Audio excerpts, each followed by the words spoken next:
আপু, নিভান ভাইয়া বউ নিয়ে এসেছে। জানো কি সুন্দর দেখতে সে। আমাদের বাগানের সদ্য ফোটা শুভ্র বেলি ফুলের ন্যায় রূপ তার। মলিনতা শুভ্র রঙের শাড়িতেও তাকে স্নিগ্ধ বেলি ফুলের ন্যায় সতেজ দেখাচ্ছে। এসো এসো, দেখবে কি সুন্দর দেখতে সে। তোমার থেকেও আরো বেশি, খুব খুব সুন্দর একটা জীবন্ত বেলি ফুল সে। কথাগুলো এক নাগারে বলে চঞ্চল পায়ে চলে গেল মৌনতা। সেদিকে এখনো নিষ্পলক নজরে তাকিয়েছে দিবা। মেয়েটা এগুলো কি বলে গেল? নিবান বিয়ে করে বউ নিয়ে এসেছে? তা কি করে সম্ভব? নিবান তো মৃত ব্যক্তিকে দেখতে গিয়েছিল। তবে আর মৌনতা শেষে কি বলে গেল? তার থেকেও সুন্দরী নারী? তবে কি সত্যি যে সৌন্দর্যতার অহংকারে সে নিবানের মতো শ্যামবর্ণ পুরুষের বদলে অন্য কাউকে নিজের জীবনে বেছে নিল? যদিও সে সৌন্দর্যের অহংকার তার জন্য পতন বয়ে এনেছে। দীর্ঘশ্বাস ফেলল দিবা। নিবানের মতো ব্যক্তিত্বপূর্ণ ছেলেকে উপড়ে করা তার যে কত বড় ভুল হয়েছে এটা সে এখন প্রতিটি পদে পদে অনুভব করতে পারছে। হয়তো এ ভুলের মাসুল তাকে সারা জীবন বয়ে বেড়াতে হবে, তার আফসোস করে যেতে হবে। সে নিবান তার চেয়েও সুন্দরী রমণী বিয়ে করে নিয়ে এসেছে। মৌনতার কথাগুলো যেন মন মানতে চাইল না দিবার। এত সময় হুঁশ হারিয়ে ফেলেছিল যেন সে। কথাগুলো মাথায় গেঁথে যেতেই তড়িৎ গতিতে বেড থেকে উঠে বসলো। চঞ্চল পায়ে ঘর থেকে বের হয়ে নিচতলায় যাওয়ার জন্য সিঁড়ি পথ ধরল। তাড়াহুড়োর জন্য দু একবার হোঁচটও খেলো, তবে সেদিকে খেয়াল দিল না। আর না নিজের পায়ে পাওয়া ব্যথাকে গ্রাহ্য করলো। বাড়িটার নাম বেলা শেষে। বিশাল বড় দোতলা বাড়িটার সদর দরজার সামনে দাঁড়িয়ে উৎসুক মুখর বাড়ির প্রতিটি সদস্য। আর বাড়ির সদর দরজার উপাশে স্ট্রেট দাঁড়িয়েছে নিবান। বরাবরের মতোই মুখ অবয়ব কঠিনত ভাব তার। দুধে সাদা পাজামা পাঞ্জাবিতে শ্যামবর্ণের উঁচু লম্বা পুরুষটার মুখের এই কাঠিন্য ভাবটা যেন সবসময় তার ব্যক্তিত্বের সাথে বেশ চাচিত। শ্যামবর্ণ রংটা বাদে ছেলেটার সবকিছু বেশ আকর্ষণীয় ছিল দিবার কাছে। নিবানকে পেয়েও সে এই রংটার জন্যই নিবানকে উপেক্ষা করে দ্বিতীয় কাউকে নিজের জীবনে বেছে নিয়েছিল। অথচ এখন ছেলেটার সেই সম্বর্ণ রংটাই তাকে আকর্ষিত করে, অতি আকর্ষিত। কিন্তু অতীত মনে পড়তেই ফের হুঁশ ফিরল দিবার। তখন মৌনতার বলা কথাগুলো মাথায় আসতে চৌকিতে নিবানের পাশে তাকালো সে। নজর স্থির হয়ে গেল তার। বুকের মধ্যে কিছু হারিয়ে ফেলার আলোড়ন শুরু হলো। নিজের জীবনের বাজে অভিজ্ঞতার পর পুনরায় যাকে নিয়ে স্বপ্ন দেখতে শুরু করেছিল তাকে আবারও হারিয়ে ফেলানোর ভয়। সিঁড়ির মাঝ বরাবর থেকে আরো 2 কদম পা আচমকা আরো 2 সিঁড়িতে নামিয়ে দিল দিবাকে। নিজের লোভী সিদ্ধান্তের কারণে জীবন এমনিতেই তাকে অনেকটা নিচে নামিয়ে দিয়েছে, এখন আরো নিচে। ভিতরটা হু হু করলো। দিবার নজরটা সামনের পানে স্থির রইল। চিকন চাকান বেলি ফুলের ন্যায় শুভ্র রঙা শরীরে সাদা মলিন শাড়িটাও যেন মেয়েটার মুখের সৌন্দর্যের অবয়বকে একটুও কমাতে পারেনি। মেয়েটার ফোলা ফোলা নাক মুখ, ডগর ডগর ঘন পল্লবিত ভেজা রক্তিম চোখ জোড়া সেই শুভ্র রঙা সৌন্দর্যের মায়া যেন আরো চড়াও করে দিয়েছে। ইস, মেয়েটা কাঁদছে কেন? নিবানের মতো ছেলেকে কেউ জীবনসঙ্গী হিসেবে পেলে কাঁদতে আছে নাকি? শুভ্র শাড়ির আঁচলের অংশ বিশেষ কিছুটা মাথায় থাকার কারণে কি সুন্দর দেখাচ্ছে মেয়েটাকে। সত্যি কি এটা নিবানের বউ? তার রূপের অহংকার কি তবে চুরমার করে দিল নিবান? মেয়েটাকে এভাবে বাহিরে দাঁড় করিয়ে রাখলে কেন? ছোট বৌমা কত দূর থেকে এসেছে, তাতে মেয়েটার অবস্থা দেখেও তো ভালো মনে হচ্ছে না, দুর্বল লাগছে তাকে দেখতে। ফাতেমা বেগমের গলায় তীক্ষ্ণ আওয়াজ পেতেই সদর দরজা থেকে সরে দাঁড়ালো সবাই। ফাঁক পেয়ে আশেপাশে তাকালো না নিবান। বড় বড় কদম ফেলে নিজের রুমের দিকে চলে গেল। সিঁড়ি পথে দিবাকে দাঁড়িয়ে থাকতে দেখেও তাকে ন্যূনতম গ্রাহ্য করলো না। না নিজের চলার পথ ধীর করলো, আর না নজর ঘুরিয়ে দেখার চেষ্টা করলো। এমন ভাবে সিঁড়ি বেয়ে উপরে উঠে চলে গেল, মনেই হলো না তার আশেপাশে বা সামনে কেউ আছে। এই আগ্রহ্যতা সেদিন থেকে, যেদিন ওই শ্যামবর্ণ পুরুষটাকে অগ্রাহ্য করে অন্য কাকে বেছে নিয়েছিল নিজের জীবনে সে। নিবান চলে যেতে এ বাড়ির ছোট বউ সান্ত্বনা রহমান উত্তর দিলেন, বড় ভাবি আসার অপেক্ষা করেছিলাম আম্মা। ফাতেমা বেগম ধীর কদমে সামনে এগোলেন। ৮০ ঊর্ধ্বে বয়স হয়ে গেছে ওনার, তবুও চেহারার জৌলস এখনো কমেনি, আর না চলাফেরার দুর্বল ভাব এসেছে। এখনো শক্তভুক্তভাবে চলাফেরা করতে পারেন। কিছুটা বিরক্তি স্বরে তিনি বললেন, কেন বড় বৌমার অপেক্ষা কেন করছো? এ কি নতুন বউ যে? বড় বৌমা না এলে তাকে বরণ করে ঢুকাতে পারছো না? সমস্যা কোথায়? আর বড় বৌমা বা কোথায়? দাদাভাই এসেছে দেখি আমি আম্মুকে ডাকতে গিয়েছিলাম দাদুমা, আব্বু অসমে গিয়েছে, তাই দাদাভাই এসে জেনেও আম্মু নিচে আসতে পারিনি। এবারের বড় মেয়ে মান্যতা দাদিমার কথার উত্তর দিয়ে দিল। দীর্ঘশ্বাস ফেললেন ফাতেমা বেগম। দরজার সামনে মাথা নিচু করে দাঁড়ানো মেয়েটার দিকে এগিয়ে গেলেন তিনি। মেয়েটার পা থেকে মাথা পর্যন্ত একবার নিরীক্ষণ করলেন। সে বয়সবৃদ্ধ নজরে সহজে কেউ মুগ্ধ হয় না, সেই নজর জোড়া মুগ্ধ হলো ওনার। মেয়েটার মাথায় কাপড়টা দেওয়াটা আর মাথা নিচু করে থাকাটা আরো মুগ্ধ করলো ওনাকে। নিজের কুচকে যাওয়া হাতটা দিয়ে আলতো স্পর্শে মেয়েটার চিকন কমল হাতখানা ধরলেন তিনি। মুহূর্তে কেঁপে উঠল মেয়েটা, তবে মাথা উঁচু করলো না। কম্পনটা ফাতেমা বেগমও টের পেলেন। যদিও কোমল গলায় তিনি সহজে সবার সাথে কথা বলেন না, তবে সামনে দাঁড়ানো মেয়েটার চোখে মুখে সুখের আনাগোনা এখনো সতেজভাবে পরিলক্ষিত। তাই তিনি গলার চওড়াও আওয়াজটা বের করতে পারলেন না। নমনীয় গলায় শোধালেন, নাম কি তোমার? এবারেও মাথা উঁচু করল না মেয়েটা। এই সামনে দাঁড়ানো মানুষগুলো তার সম্পূর্ণ অচেনা, যদিও তাদের মুখ দেখেনি এখনো। শুধু পায়ের আবরণগুলোই দৃষ্টিগোচর হয়েছে তার। যে মানুষটার সাথে এত পথ পাড়ি দিয়ে এ বাড়িতে এসেছে, সে মানুষটাকেও পর্যন্ত নজর তুলে দেখা হয়নি। মানুষটা কে আর কোথায় নিয়ে যাচ্ছে তাকে? সংকোচ দ্বিধা তার মধ্যে একটু বেশি। একা একা মানুষ হওয়ায় সহজে সে কারো সাথে মিশতে পারে না।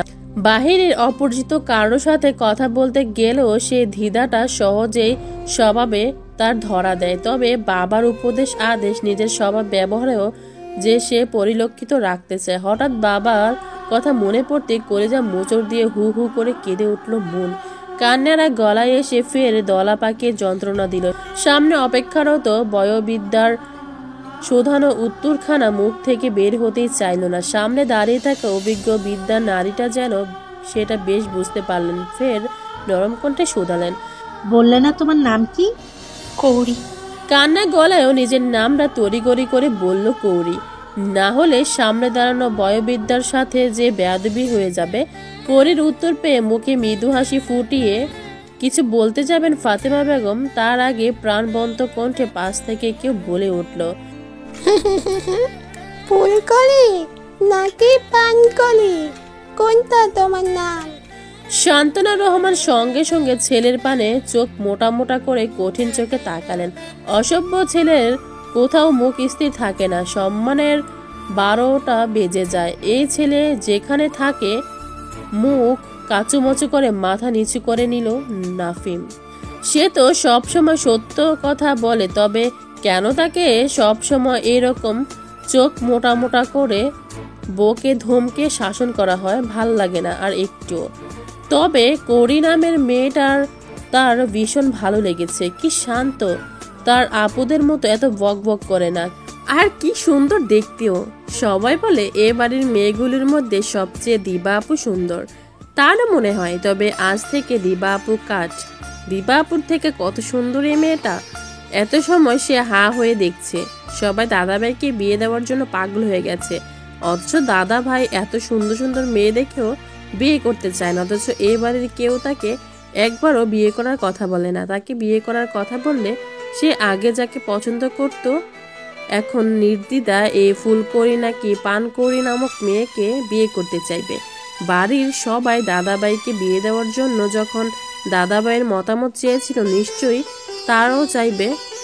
তো ছেলের মতামত স্বরূপ দাদাভাই বিয়েতে রাজি না হলেও সে অবশ্যই রাজি হবে এবং বলবে এই ফুলকড়ি নামক মেয়েটাকে তার বউ হিসাবে চাই। চাই মানে চাই। যদিও দাদাভাইয়ের মতো এখনো বড় হয়নি, তবে সে মেপে দেখেছে দাদাভাইয়ের হাঁটু পর্যন্ত সে, আর মাথা পর্যন্ত হতে কতক্ষণ। ওই পাকা বুড়ো, কি ভাবছিস? নিশ্চয়ই আবল তাবল, না হলে তোর মুখ থেকে এত উল্টো পাল্টা কথা বের হতো না। মান্যতার সূক্ষ্ম অপমানমূলক কথাগুলো গায়ে মাখলো না নাফিম। এগুলো তার সয়ে গেছে। বোনেরা তাকে এভাবেই কারণে অকারণে পচায়। নিজের আশপাশটা ফাঁকা দেখে চঞ্চল গলায় শুধালো, আপু, ওই সুন্দর মেয়েটা কোথায় গেছে? তুই যখন তোর আবল তাবল গবেষণায় ব্যস্ত ছিলি, দাদিমা তখন ওকে ঘরে নিয়ে গেছে। কেন বলতো? কপাল কুঁচকে শেষের প্রশ্নটা করলো মান্যতা। সেটা দেখে একগাল বোকা বোকা হেসে দিল নাফিম। ফের বলল, মেয়েটা খুব সুন্দর, তাই না আপু? কি সুন্দর দুটো মোটা মোটা চোখ, দেখেছো? আমার না খুব সুন্দর লেগেছে ওই মোটা মোটা চোখ দুটো। নজর মান্যতারও আটকে গিয়েছিল কৌরির সৌন্দর্যে, তাই সেও অকপটে স্বীকার করলো, ঠিকই বলেছিস, মেয়েটা আসলে খুব সুন্দর, এমনকি আমাদের দিবা আপুর থেকেও বেশি সুন্দর। মুখে সুন্দর হাসি ফুটিয়ে কথাগুলো বলল। ফের নাফিমের দিকে কপাল কুঁচকে বলল, সুন্দর মেয়ে মানেটা কি? আবার সৌন্দর্য বিবরণও দিতে শিখে গেছিস দেখছি। মোটা মোটা সুন্দর চোখ, ব্যাপার কি? কথাগুলো বলতে বলতে নাফিমের কান চেপে ধরল মান্যতা। চোখ পাকে তাকাতেই নাফিম মুখ ভার করে বলল, সুন্দর মেয়ে মানে সুন্দর মেয়ে, আমার তাকে খুব পছন্দ হয়েছে, তো আমি কি করব? খুব পেকে গেছো। এই বয়স কত তোর? কেন, তুমি জানো না? সেদিন তোমরা সবাই মিলে আমার 11তম জন্মদিনের উইশ করলে আমাকে, এখন আবার না জানার রং ডং করছো? মান্যতা কথার কথা বলেছিল, কিন্তু এই ছেলে যে মহা শিয়ানা এটা মাথায় ছিল না তার। কান ছেড়ে দিয়ে চোখ পাকিয়ে ফের বলল, খবরদার, ওই মেয়েকে একটু বিরক্ত করবি না। মেয়েটার বাবা মারা গিয়েছে, তাতেই মেয়েটার শরীর মন দুটোই খারাপ, বুঝলি তো? হঠাৎ চঞ্চল ছেলেটা শান্ত বাচ্চা হয়ে গেল। সেটা দেখে মান্যতা মৃদু হেসে নাফিমের হাতটা নিজের হাতে জড়িয়ে নিয়ে বলল, চল দেখে আসি মেয়েটা কি করছে। তোর মতো আমারও না ওকে খুব ভালো লেগেছে। নাফিম ও বোনের কথায় সায় দিয়ে মান্যতাকে অনুসরণ করলো। দিবা এখনো সিঁড়িতে দাঁড়িয়ে। আগে মৌনতা প্রশংসাবাণী, এখন মান্যতারও অতিরিক্ত প্রশংসা। যদিও নিজে চোখে দেখেছে, তবে গৌরীর প্রশংসা শুনতে একটু ভালো লাগলো না তার। মুহূর্তে যে সৌন্দর্যে সবাই বিমোহিত হলো, নিবান কি মেয়েটাকে মোটেও দেখেনি? যদি দেখে থাকে তবে সবার মতো সেও সেই সৌন্দর্যে আকৃষ্ট হয়ে পড়লো না তো? মনটা হাঁসফাঁস করে উঠল দিবার। ঘাড় ঘুরিয়ে উপরতলার কাঙ্ক্ষিত রুমটার দিকে তাকালো সে। খোলা দরজায় লাগানো আভিজাত্যপূর্ণ স্বর্ণালী পর্দাগুলোর স্থিরতা ছাড়া আর কিছুই নজর পড়ল না তার। সরি আপু, তখন তোমাকে ভুল কথা বলার জন্য, কিন্তু আমি মিথ্যা বলিনি। আম্মু যেটা আমাকে বলেছে সেটাই বলেছি আমি। কাল থেকে দাদাভাইকে বাড়িতে না দেখে আম্মুকে যখন জিজ্ঞেস করলাম দাদাভাই কোথায় গেছে, দাদাভাইকে দেখছি না কেন, আম্মু তখন বলেছে দাদাভাই বিয়ে করে বউ আনতে গেছে। কিন্তু আম্মু যে তখন কথাটা রাগ করে বলেছিল এটা আমি বুঝতে পারিনি।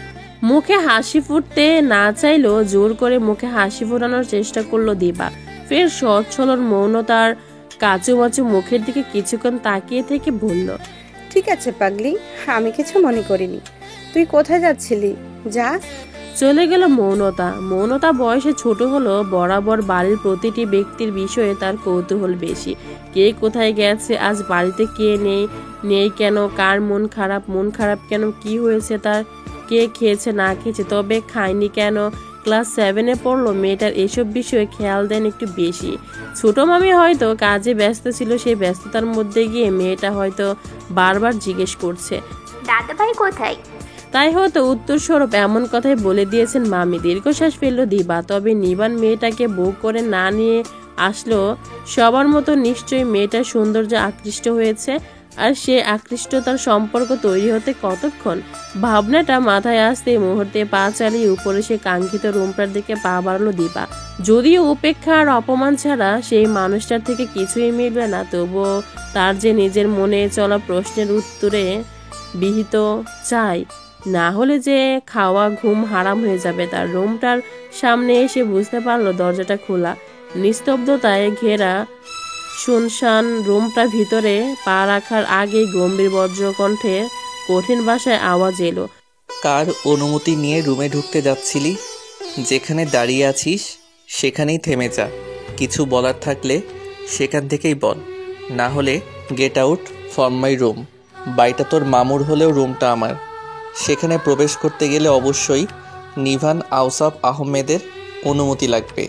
পুরুষালী গলার কাঠিন্য আওয়াজে বুকের ভিতর কম্পন শুরু হলো দিবার। পর্দার এপাশ থেকেও নিবানের শক্তপোক্ত চোয়াল না দেখে অনুভব করতে পারল সে। তবুও নিজেকে যত সম্ভব স্বাভাবিক রেখে কাপা গলায় বলল, এত কড়াকড়ি কিন্তু আগে সে ভেবেছিল না আমার সাথে। Past is past. অতীতের প্রভাব নিভান আউসাফ আহমেদ সহজে তার বর্তমান লাইফে আজ ফেলতে দেয় না। সেটা নিয়ে ঘাটাঘাটি করা ও তার স্বভাব নয়। যে থুতু সে একবার মুখ থেকে উগড়ে ফেলে দিয়েছে, সেই থুতু কোথায় গিয়ে পড়ল তা দেখা তো দূর, সেটা মারানোর সময়ও নিভান আউসাফের নেই। So out. আর দ্বিতীয়বার এই রুমে প্রবেশ করার কথা মাথাতে আনার আগেও 10 বার চিন্তা ভাবনা করে নিবি, নয়তো নিভান আউসাফ আহমেদকে তো তোর চেনা আছে। দিবা এখনো থুতেই আটকে আছে। নিবান তাকে থুতু এর সাথে তুলনা করলো। যে মেয়েটাকে এক সময় সে নিজের জীবন সঙ্গী হিসেবে পেতে চেয়েছিল, সে মেয়েটাকে এত বাজেভাবে অপমান করতে পারলো সে। মুহূর্তে টানা টানা চোখ জোড়া ভরে উঠল দিবার। হয়তো এই বাজেভাবে অপমানটা তার যথাযথ প্রাপ্য ছিল। আর না এক মুহূর্ত এখানে থাকতে ইচ্ছে করলো না। পা চালিয়ে নিজের ঘরে গিয়ে কাঁদতে মন চাইল। তবে সে কাঙ্ক্ষিত প্রশ্নটা যে এখনো বাকি। অপমান যখন গায়ে মেখেছে, আরো একটু না হয় মাখলো। কিন্তু নিবানের কাছ থেকে প্রশ্নটার ভালো মন্দ উত্তর না নিয়ে যাওয়া পর্যন্ত যে তার শান্তি মিলবে না। পরপর কয়েকবার ঢুক গিলে কান্না আটকানো গলাটা স্বাভাবিক করে নেওয়ার চেষ্টা করলো দিবা। ফের নিবানকে উদ্দেশ্য করে শুধালো, তুমি মেয়েটাকে দেখেছো? তুমিও নিশ্চয়ই মেয়েটার সৌন্দর্যে বিমোহিত হয়ে গেছো, তাই না? দিবার ইঙ্গিত মুহূর্তেই বুঝে আসলো না নিবানের গম্ভীর গলার স্বর। তবুও হঠাৎই আপনা আপনি মুখ থেকে বের হয়ে গেল, কে? যে মেয়েটাকে তুমি নিয়ে এসেছো, কৌরি। মধ্য দুপুর, অথচ বিধ্বস্ত আকাশটা এমন মেঘের ঘন ঘটায় ঢেকে আছে, মনে হচ্ছে সূর্যটা ডুবে গিয়ে সন্ধ্যা নাম নাম ভাব। নামি দামি জিনিস দিয়ে সাজানো গোছানো বড়সড় রুমটার এক পাশের দেয়াল জুড়ে বিধ্বস্ত জানালা, আর সে জানালার পাশে জড়সড় হয়ে বসে মেঘাচ্ছন্ন আকাশের অসময়ের রং বদল দেখে চলেছে কৌরি। তার জীবনের সমীকরণটাও ঠিক আজকের আকাশের মতো। জীবনটা তার মধ্যে দুপুরও গড়ায়নি, অথচ অসময়ের মেঘের ঘন ঘটায় সে দুপুরটা ভর সন্ধ্যা রূপে ধরা দিল কৌরির জীবনে। দুপুরের মেঘে ভরা আকাশটা দেখে জীবনের মধ্য দুপুরটা কালো অন্ধকারাচ্ছন্ন সন্ধ্যাবেলার মতো বলে অন্তত মনে হচ্ছে কৌরির। না হলে কত সুন্দর দিনগুলো যাচ্ছিল তার।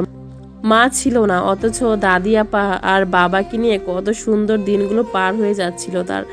আর সেই সুন্দর দিনগুলোর ক্ষান্ত তার জীবনের মধ্যে দুপুর আসার আগে সমাপ্তিরূপে পরিণয় নিল। দুপুর পার হলো, অথচ তার জীবনে সন্ধ্যা নেমে গেল। নিজের আপনজন পরিচিত সবকিছু ছেড়ে অন্যের আশ্রিতা হয়ে গেল সে। অন্যের আশ্রিতা হয়ে যেতে হলো তাকে। জীবনটা তার এমন রূপ কেন হলো?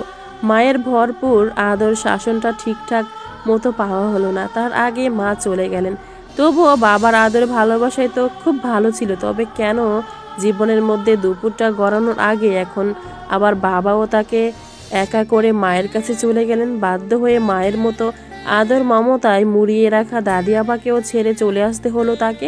এ কেমন নিয়তির শিকলে বাধা পড়ল সে। কালো মনির ডগর ডগর সুন্দর নয়ন যোগলের কার্নিশ বেয়ে আপন মনে আবারও একদল অশ্রু বয়ে চলে গেল। ঘন পল্লবগুলো ভিজে দলা বেঁধে গেল, অথচ কৌরি চোখের পলক ফেলল না। অপলক দৃষ্টিতে তাকিয়ে রইল মেঘমালায় ডুবে থাকা আকাশ পানে। বাবা মায়ের একমাত্র সন্তান কৌরি। বাবা আহসান হাবিব এবং মা জেবানাহারের বিদ্যা বয়সের সন্তান সে। কৌরির বাবারা হলেন 5 ভাই। সবার বড় হওয়া সত্ত্বেও সন্তান জন্মদানের ক্ষেত্রে তিনি ছোট চাচারও শেষে। তার জন্য নাকি কম ব্যঙ্গাত্মক কথা শুনতে হয়নি ওনাকে। কিন্তু শেষ বয়সে সন্তান লাভে থোড়ায় না ওনাদের দোষ ছিল। সন্তান দেওয়া নেওয়ার মালিক তো আল্লাহ, তিনি সেই বিশেষ রহমত স্বরূপ।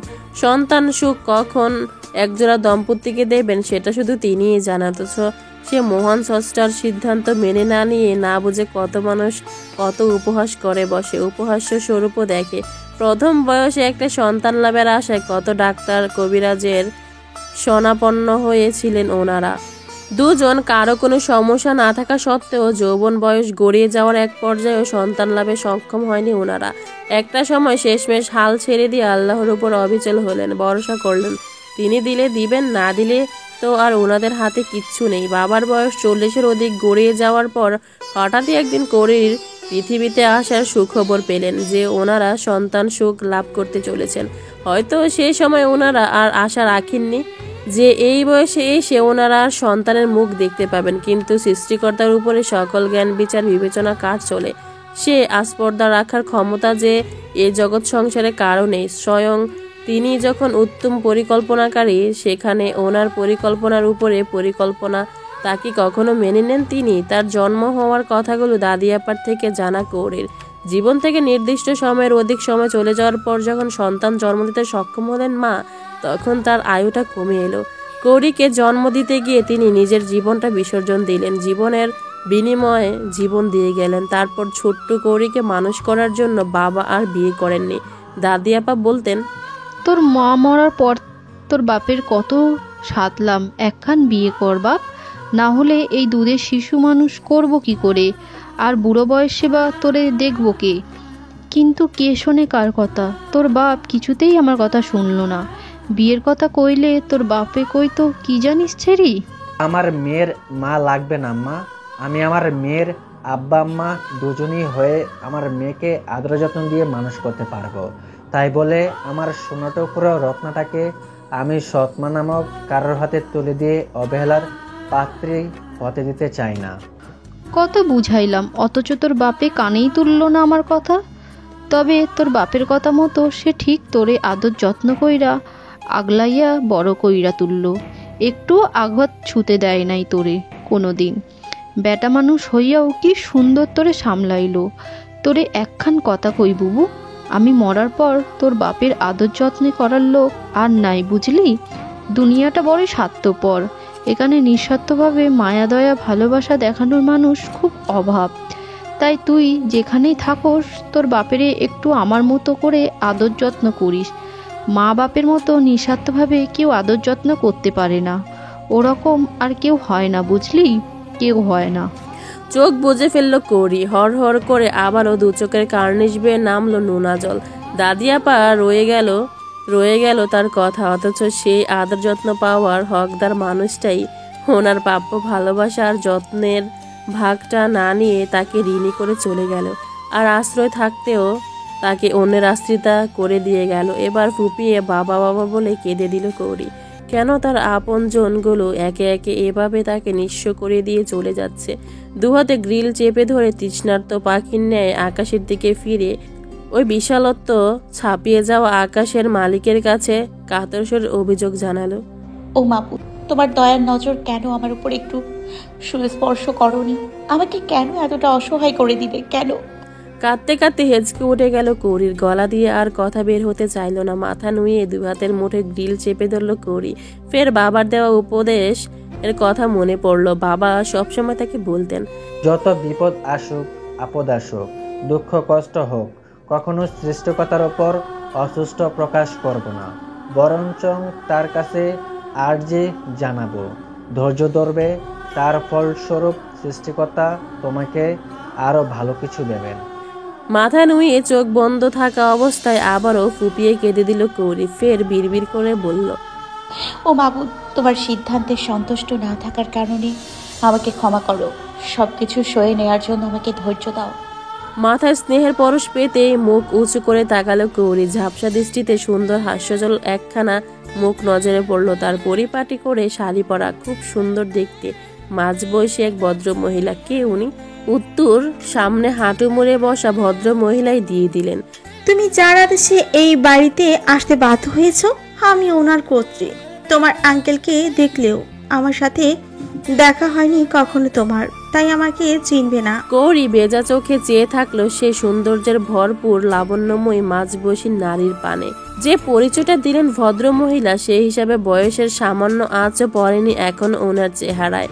সামনে বসা ভদ্র মহিলা কৌরির বেজা চোখ মুখের দিকে তাকিয়ে দীর্ঘশ্বাস ফেললেন। হাত উঠিয়ে মমতা মেয়ে স্পর্শে কৌরির চোখের পানি মুছে দিতে দিতে বেশ মায়া মায়া কণ্ঠে আদুরি স্বরে বললেন, তুমি সেই কখন এসেছো, অথচ তোমার কাছে আসতে আমার কত দেরি হয়ে গেল দেখলে? এভাবে মেঝেতে বসে আছো কেন?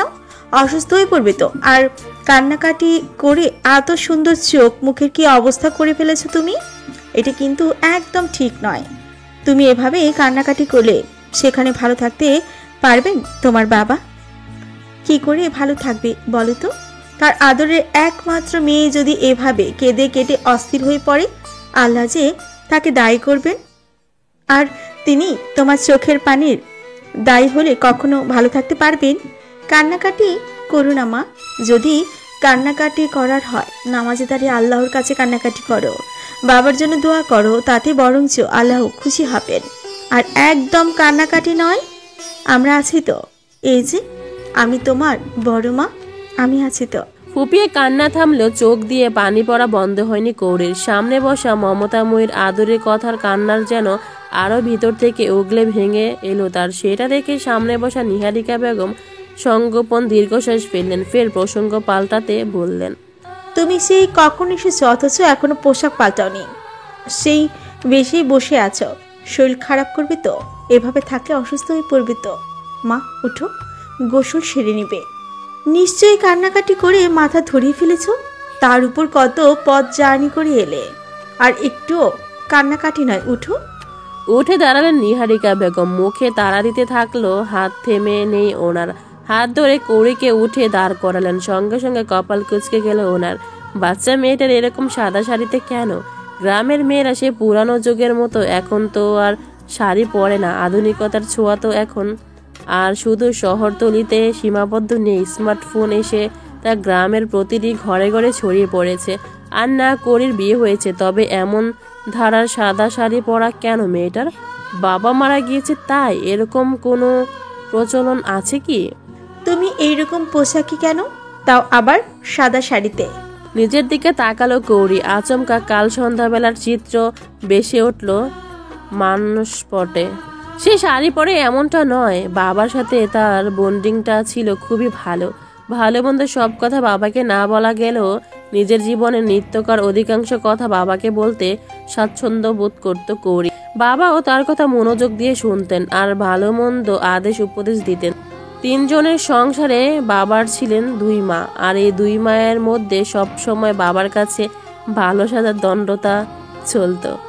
সেটা ভালো মন্দ সাজে হোক বা একে অপরের বিরুদ্ধে নালিশে, যদিও বা সেটা তাকে ভালোবাসার দাদি আপার একটা অন্য পন্থা ছিল, সেটা কৌরি জানতো। তবে বাবার কাছে দেওয়া দাদি আপার সেই মিছিমিছি অভিযোগ, নালিশ সালিশিগুলো সে বেশ উপভোগ করত। কাল সন্ধ্যায় দাদি আপাকে রাগাতে, ওনাকে খেপাতে সেরকম একটা মজা করেছিল কৌরি। সন্ধ্যার নামাজের পর দাদি আপা যখন বসে বসে তসবি গুনছিল, আচমকা দাদি আপাকে রাগাতে দুষ্টু বুদ্ধি সাজালো সে। নিজের পরিহতে সালোয়ার কামিজে পাল্টে আচমকা দাদি আপা সাদা শাড়ি পরলো, সাথে ব্লাউজ পেটিকোটও পরতে ভুলেনি। তাতে দাদি আপা আরো ক্ষিপ্ত হবেন, হাউতাস করবেন। আর নামাজ শেষে বাবা যখন বাড়িতে ফিরবেন, তখন তাকে দেখিয়ে নানান অভিযোগ আর নালিশে জড়বেন। যদিও কৌরির জানা সেসব অভিযোগ মিছিমিছি, তবুও কেন জানি না কৌরির দাদি আপার সাথে বাদরামিগুলো করতে বেশ ভালো লাগতো। তবে কালকে দাদি আপা সে নালিশ করার সুযোগই পাননি। নামাজ শেষে ওনার ছেলে আর সুস্থ সমেত বাড়িতে ফেরেননি। সুস্থ মানে বাড়ি থেকে নামাজ পড়তে গিয়েছিলেন, ফিরেছিলেন লাশ হয়ে। মসজিদে মুসল্লিদের বয়ান অনুযায়ী নামাজে সিজদার অবস্থায় বাবা শেষ নিঃশ্বাস ত্যাগ করেছে। তারপর আর নিজে কি পড়া ছিল এটার কারোরই খেয়াল হয়নি। তারপরের পরিস্থিতি যা হলো, শাড়ি পাল্টে অন্য কিছু পড়ার সময় পেল কোথায় সে? আচমকা দাদি আপার কথা মনে পড়তে আবারও দু চোখ ভরে উঠল কৌরির। মানুষটা বাবাকে প্রচন্ড ভালোবাসত, সাথে তাকেও। সেই বৃদ্ধা মানুষটাকে বাবাকে ওই অবস্থায় দেখে কতটা বিমর্ষ হয়ে পড়েছিলেন সেটা তো কৌরি দেখেছিল। আর তাকে কিভাবে আগলে রেখেছিল সে মানুষটা বাবাকে ছাড়া, তাকে ছাড়া কেমন আছে? কৌরি চলো, গোসল সেরে নেবে। নামটা ইতিমধ্যে বাড়ির ইচড়ে পাকা ছেলেটার কাছ থেকে জেনে নিয়েছেন নিহারিকা বেগম। কৌরিকে বেশ সময় ধরে চুপ থাকতে দেখে তাকে ডেকে উঠলেন তিনি। বুঝলেন মেয়েটার এরকম পরিস্থিতিতে প্রশ্ন করা ওনার ঠিক হয়নি, তাই প্রসঙ্গ পাল্টাতে কৌরিকে তাড়া দিলেন। তবে কৌরির কথাগুলো কানে ঢুকলো না বোধ হয়। সে আচমকা বলল, আমি দাদি আপার কাছে যেতে চাই। যদিও বাচ্চাদের মতো আবদার, তবুও করে বসলো কৌরি। কৌরির কেটে কেটে ফুলনো মুখের দিকে নির্বাক হয়ে কিছু সময় তাকিয়ে রইল নিহারিকা বেগম। বাড়ির বাচ্চা পার্টি ঠিকই বলেছে, মেয়েটা অদ্ভুত এক মায়াবিনী সৌন্দর্যর অধিকারী, আর এরকম মায়া মায়া কণ্ঠে আবদার করলে ফেলানো যায়? কিন্তু মেয়েটা যার কাছে যাওয়ার আবদার জুড়েছে তারই তো অনুরোধে এখানে আনা মেয়েটাকে। সংগোপনে তপ্তশ্বাস ফেলেন তিনি। ফের কৌরির মাথায় হাত বুলিয়ে দিতে দিতে বললেন, তুমি নিশ্চয়ই জানো তোমাকে এখানে কেন পাঠিয়ে দিতে বাধ্য হয়েছেন তোমার দাদি আপা। তবুও জেনে বুঝে এইরকম আবদার করলে চলবে মা, সব ঠিক হয়ে যাবে। চাচাতো ভাই নামক ওই কুকুরটার হাত থেকে বাঁচানোর জন্য দাদি আপা যে তড়িঘড়ি করে আঙ্কেলের কাছে অনুরোধ জানিয়ে তাকে এখানে পাঠিয়ে দিতে বাধ্য হয়েছেন, এটা করে জানে। বাবা বেঁচে ছিলেন তাই তাকে তুলে নিয়ে যাওয়ার হুমকি দিত বারবার জানোয়ারটা, আর এখন বাবা বেঁচে নেই। হয়তো বিদ্যা দাদি আপার পক্ষেও তাকে আগলিয়ে রাখার স্বাদ থাকলেও শক্তি ক্ষমতা কোনোটাই নেই। আর কথা বাড়ালো না কৌরি। নিহারিকা বেগমের নির্দেশনা অনুযায়ী চুপচাপ গোসল করতে চলে গেল। সেদিকে তাকে দীর্ঘশ্বাস ফেললেন নিহারিকা বেগম। কত সুন্দর ফুটফুটে একটা মেয়ে, কি শান্ত, কি নিষ্পাপ চেহারা, অথচ ভাগ্য তাকে কোথায় এনে দাঁড় করালো। নিজের রুমের আরামদায়ক বিছানার উপর হয়ে শুয়ে কেঁদে চলেছে দিবা। তখন নিবানকে প্রশ্ন করলে উত্তর মেলেনি তার। মিলেছে অপমানস্বরূপ মুখের উপর ধরাম করে দরজা লাগিয়ে দেওয়ার উচ্চ শব্দ। দিবা জানতো উত্তর মিলবে না, নিবান তাকে কখনই উত্তর দেবে না। আর উত্তর পাওয়ার জন্য নিজের জেদি রূপটা প্রকাশ করলে পুনরায় নিজের খারাপটা নিয়ন্ত্রণ করে আনা ছাড়া ফলটা ভালো হবে না। বিদায় সেও আর বাড়াবাড়ি না করে চুপচাপ চলে এসেছে। তবে তার শেষের প্রশ্নে নিবান কেন অত সময় ধরে নীরব ছিল, এটা তাকে বিচলিত করে চলেছে। সে আগের ন্যায় সহজে নিবানের স্বাভাবিক ব্যবহার পাবে না এটাও জানে। তবে চেষ্টা করে চলেছিল তো সে, হয়তো কোনো একদিন সেই চেষ্টা সফল হতো। তবে ওই মেয়েটাকে দেখার পর কেন মনে হচ্ছে সেই চেষ্টা আর কখনো সফল হবার নয়। তবে যাই হোক, সে নিবানকে পুনরায় নিজের দিকে ফিরানোর চেষ্টা করবে। ওই মেয়েটাকে যেটুকু দেখেছে নিবান, আর তার আশেপাশে মেয়েটাকে ঘেঁষতে দেবে না। তবে দিবা নিজ মনে তো ভেবে নিচ্ছে সে আর চেষ্টায় একদিন না একদিন সফল হবে। তবে নিবান যে ধরনের ছেলে, তাকে কি আর কখনো মেনে নেবে নিজের জীবনে? হঠাৎ ফোনের আওয়াজে মাথা কাত করে বালিশের পাশ থেকে ফোনটা তুলে নিল দিবা। আননোন নাম্বার থেকে রিসিভ করতে মন চাইল না, তবে ফোনটা থেমে নেই। একবার বেজে ক্ষান্ত হয়নি সে, দ্বিতীয়বার আবার বেজে ওঠায় বিরক্ত হয়ে ফোনটা রিসিভ করলো দিবা। ওপাশের মানুষটার গলা শুনতে ক্রোধে জর্জরিত হয়ে পড়ল সে। কি খবর আমার সুন্দরী বউ? তোমার আশায় আশায় থাকে পানি ফেলে দিল বুঝি নিভান? যার আশায় বিয়ে করা বরকে ছাড়তে চাইছো, তাকে দেখলাম তোমার চেয়েও সুন্দরী মেয়ে নিয়ে ঘুরে বেড়াতে।